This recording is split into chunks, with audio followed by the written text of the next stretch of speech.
Hello viewers, photo editing 24 চ্যানেলের পক্ষ থেকে আপনাদের জানাচ্ছি আন্তরিক শুভেচ্ছা ও অভিনন্দন।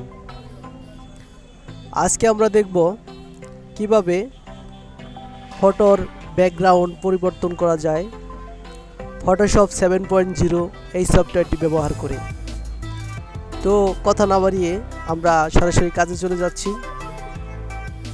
প্রথমেই আমরা টুলবক্স থেকে পেন টুলটি সিলেক্ট করব। তারপর ফটোটিকে আমরা কন্ট্রোল প্লাস ব্যাকস্পেস চেপে কিবোর্ড থেকে জুম করে নেব। বিষয়টি খেয়াল করুন, পেন টুলটি আপনি যে কোনো স্থান থেকেই মার্ক করতে পারবেন। তো আমি এখান থেকেই শুরু করছি। বিষয়টি একটু মনোযোগ দিয়ে খেয়াল করবেন। খুবই সহজ এবং ইজি ওয়ে আপনারা এই কাজটি করতে পারেন ফটোশপ 7.0 ব্যবহার করে।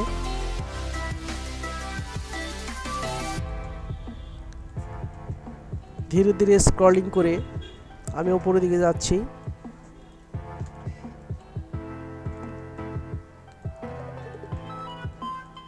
কাজটি করার সময় অবশ্যই কাজটি যেন নিখুঁতভাবে করতে পারেন সে বিষয়ে অবশ্যই খেয়াল রাখতে হবে।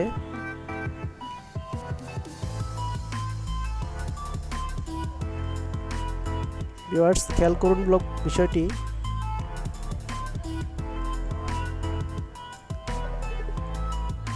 অল্টার চেপে আমি পাতটিকে ভেঙে দিলাম।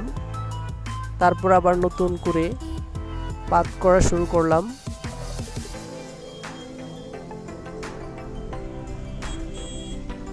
এগেইন মাউস ড্র্যাগ করে প্রয়োজনীয় স্থানে আমি মাউস পয়েন্টার রেখে আবার অল্টার প্রেস করে পাতটিকে ভেঙে দিলাম। আবার নতুন পাত ক্রিয়েট করলাম। দেখেন বিষয়টি।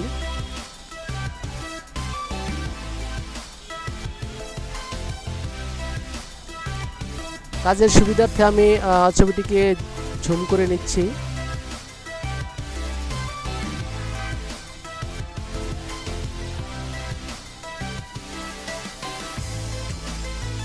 বিষয়টি ভালোভাবে খেয়াল করবেন।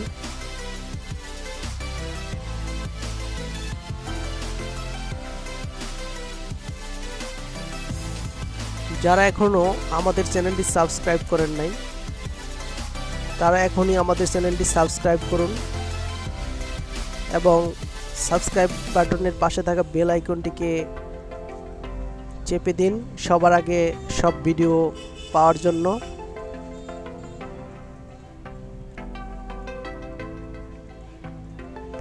ফটোশপ 7.0 খুব ইজিলি আপনি যে কোনো ব্যাকগ্রাউন্ড পরিবর্তন করতে পারবেন।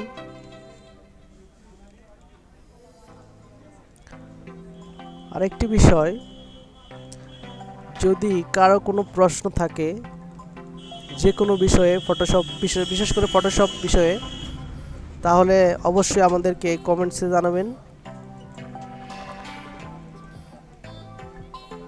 আমি অবশ্যই উত্তর দেওয়ার জন্য চেষ্টা করব। Again drag and drop, alter press করে ভেঙে দিয়ে আবার নতুন পাত স্টার্ট করলাম।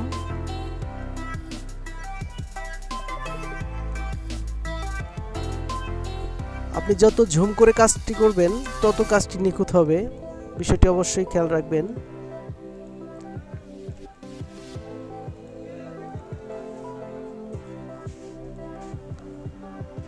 আমরা প্রত্যেকটি টিউটোরিয়ালে নতুন নতুন বিষয় নিয়ে আলোচনা করব এবং যাতে আপনারা সহজেই অ্যাডোবি ফটোশপ সম্পর্কে ভালোভাবে বুঝতে পারেন। খুব সহজ ভাষায় আমরা আপনাদের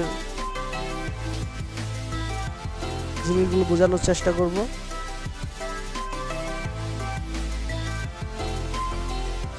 ভিডিওটি ভালো লাগলে অবশ্যই ভিডিওতে একটা লাইক দিবেন। আর একটা জিনিস, সেটা হলো অবশ্যই সম্পূর্ণ ভিডিওটি দেখবেন একবার শুরু থেকে শেষ পর্যন্ত, তা না হলে কিন্তু কাজের কিছুই বুঝতে পারবেন না। যে কোনো কাজ ধৈর্য সহকারে দেখলেই আপনি ভালোভাবে কাজ শিখতে পারবেন। আরেকটা জিনিস, কথার মাঝে মানুষের ভুল ত্রুটি হতেই পারে, সেটা অবশ্যই ক্ষমার দৃষ্টিতে দেখবেন।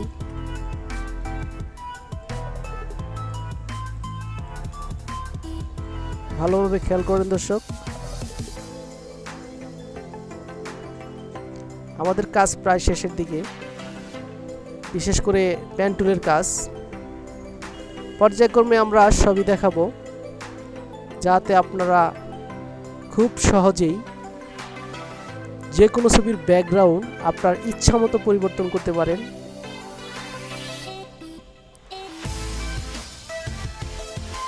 বিষয়টি কিন্তু খুবই ইজি,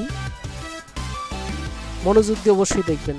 দেখেন, আমাদের যে স্থান থেকে পেন টুলটির কাজ স্টার্ট করেছিলাম ঠিক ওই স্থানেই পেন টুলটির কাজ সমাপ্ত করে দিলাম। এখন কিন্তু আমাদের পেন টুলের কাজ প্রায় শেষ। দেখেন যে এই জায়গাটুকু একটু বাকি আছে, এখানে আবার পাথ স্টার্ট করলাম, যেটাকে ফটোশপের ভাষায় ক্লিপিং পাথ বলা হয়। ক্লিপিং পাথের কাজগুলো অনলাইনে বেশি পাবেন যারা ফ্রিল্যান্সিং করতে চান। ভিউয়ার্স, আমাদের ক্লিপিং পাথের কাজ শেষ। এখন আমরা পেন টুলটি সিলেক্ট করে মাউস থেকে আমরা মাউস রাইট বাটন ক্লিক করে মেক সিলেকশনে ক্লিক করব। তারপর দেখেন ফেদার রিডিউস নামে একটি অপশন আছে, যেখানে আমরা এখানে সবসময় জিরোতে থাকে। কাজের সুবিধার্থে কাজকে স্মুথলি করার জন্য এখানে আমরা 1 দিলাম, দেন ওকে। এখন আমরা সিলেক্ট টুলটি সিলেক্ট করে কিবোর্ড থেকে কন্ট্রোল সি চেপে আমাদের কাঙ্ক্ষিত ইমেজটিকে কপি করলাম, দেন কন্ট্রোল এন চেপে নিউ একটা লেয়ার ক্রিয়েট করলাম। এখন কন্ট্রোল ভি চেপে আমরা ছবিটিকে পেস্ট করলাম। দেখেন আমাদের অলরেডি ব্যাকগ্রাউন্ড পরিবর্তন হয়ে গেছে। এখন আমরা এই ছবিটিকে একটি নতুন ব্যাকগ্রাউন্ডের মধ্যে সেট করব, যাতে আপনারা বুঝতে পারেন যে কিভাবে একটি ছবি অন্য একটি ব্যাকগ্রাউন্ডের সাথে যুক্ত করা যায়।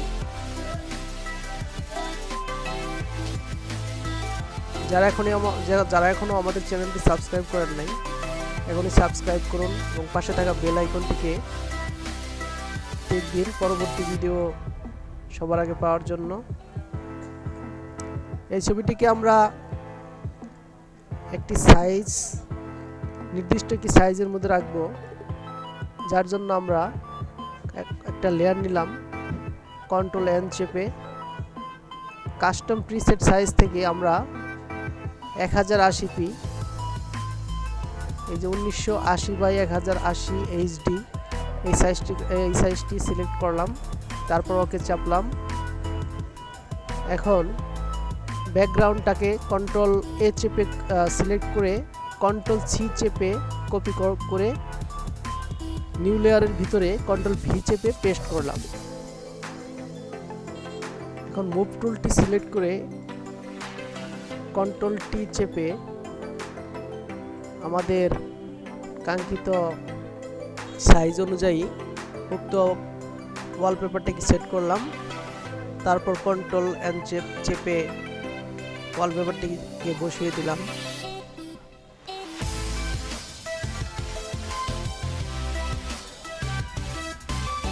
এখন আমরা আরেকটা কাস্টম ব্যাকগ্রাউন্ড সেট করব এই ব্যাকগ্রাউন্ডের ভিতরে, যার জন্য এখান থেকে সিলেক্ট টুল দ্বারা ওয়ালপেপারটিকে সিলেক্ট করলাম। সিলেক্ট করে মাউসের রাইট বাটন ক্লিক করে ফেদারে ক্লিক করে এখানে আমরা 25 এর জায়গায় 35 দিয়ে ওকে করে দিলাম। কিবোর্ড থেকে কন্ট্রোল সি চেপে কপি করলাম এবং আমাদের সাইজকৃত ব্যাকগ্রাউন্ডের ভিতরে কন্ট্রোল ভি চেপে উক্ত ব্যাকগ্রাউন্ডে পেস্ট করে লেয়ারটিকে সিলেক্ট করলাম। তারপর মুভ টুল দিয়ে ব্যাকগ্রাউন্ডটিকে পজিশন করলাম। দেখেন কত সুন্দরভাবে ব্যাকগ্রাউন্ডটি মিলে গেল। এখন আমরা আমাদের পূর্বে যে ক্লিপিং পাতের মাধ্যমে আমরা ছবিটিকে কাটলাম সেই ছবিটি আমরা এখানে নিয়ে আসব। কন্ট্রোল এ চেপে কপি করলাম, তারপর কন্ট্রোল সি চেপে পেস্ট করলাম, কন্ট্রোল সি চেপে কপি করলাম, কন্ট্রোল ভি চেপে এটাতে পেস্ট করলাম। তারপর কন্ট্রোল টি চেপে ছবিটিকে মুভ করলাম। ভালোভাবে খেয়াল করেন, শিফট ধরে কিবোর্ড থেকে শিফট প্লাস মাউস ড্র্যাগ করে আমাদের সুবিধা অনুযায়ী ছবিটিকে বসালাম।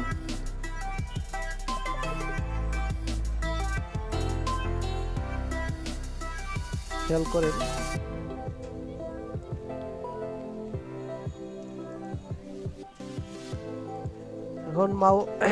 এখন কিবোর্ড থেকে কন্ট্রোল প্লাস ব্যাকস্পেস চেপে ছবিটিকে বড় করলাম। তারপর ম্যাজিক টুল দিয়ে এখানে 32 আছে, আমি 55 করে দিলাম। ম্যাজিক টুল দিয়ে ব্ল্যাক হয়ে যাওয়া অবাঞ্ছিত দাগগুলিকে আমরা রিমুভ করে দিচ্ছি।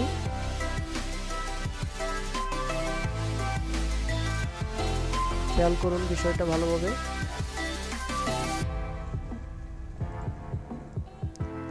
কিবোর্ড থেকে আমরা ডিলিট করে দিলাম, ডিলিট বাটন চেপে।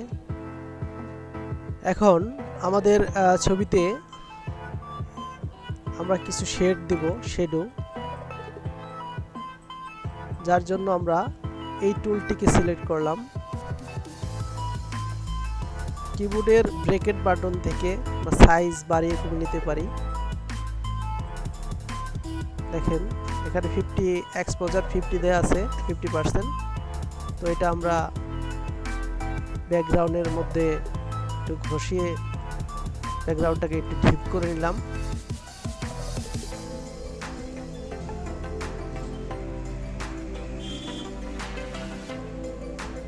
দেখেন খুব সহজেই কিন্তু ব্যাকগ্রাউন্ডটির সাথে ছবিটি ম্যাচ করলো এবং আমরা ব্লার টুলটা দিয়ে আমরা ছবিটির চতুর্দিকে হালকাভাবে একটু ঘষে নেব, যাতে করে ছবিটা ব্যাকগ্রাউন্ডের সাথে মিশে যায়। এখন আমরা কিবোর্ড থেকে কন্ট্রোল ই চেপে ব্যাকগ্রাউন্ড এবং ছবিকে একত্রিত করে দিলাম। সমস্ত লেয়ারগুলোকে এক লেয়ারে করে দিলাম। আমাদের যে ক্লিক করা ছবিগুলো ছিল সেগুলোকে কেটে দিলাম এখান থেকে।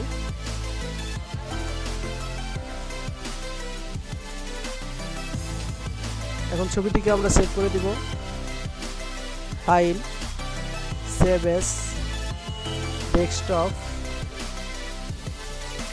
নিউ ফটো দিয়ে আমরা ছবিটিকে সেভ করে দিলাম। এখন আমরা দেখেন কম্পেয়ার করি আমাদের কতটুকু পরিবর্তন হয়েছে। নিউ ফটো, এটা আমাদের কাজ করা ফটো, আর কাজের আগের ফটোটাও দেখাচ্ছি।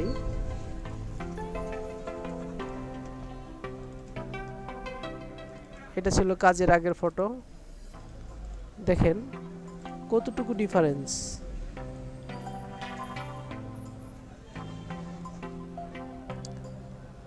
অনেক ডিফারেন্স অল্প সময়ের ভিতরে আমরা দেখতে পেলাম।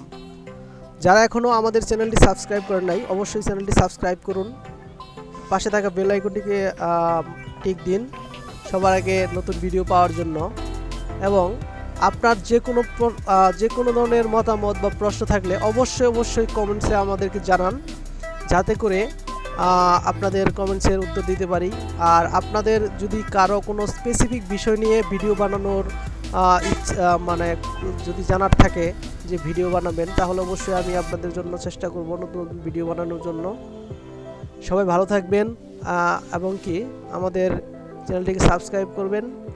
আল্লাহ হাফিজ।